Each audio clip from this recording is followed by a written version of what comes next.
AP TET సైకాలజీలో వచ్చినటువంటి previous question, directive counselling was introduced by, నిర్దేశిత మంత్రణాన్ని ప్రవేశపెట్టిన వారు ఎవరు అని అడిగాడు. దీనికి సరైనటువంటి సమాధానం విలియమ్సన్.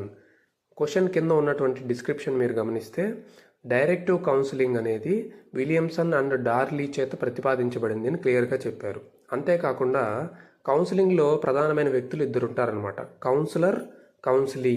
కౌన్సిలింగ్ ఇచ్చే ఆయన్ని కౌన్సిలర్ అంటారు, కౌన్సిలింగ్ తీసుకునేటువంటి ఆయన్ని కౌన్సిలీ అంటారు. ఈ డైరెక్టివ్ కౌన్సిలింగ్లో కౌన్సిలింగ్ తీసుకునే వ్యక్తి అంటే కౌన్సిలీ యొక్క పాత్ర చాలా తక్కువగా ఉంటుంది.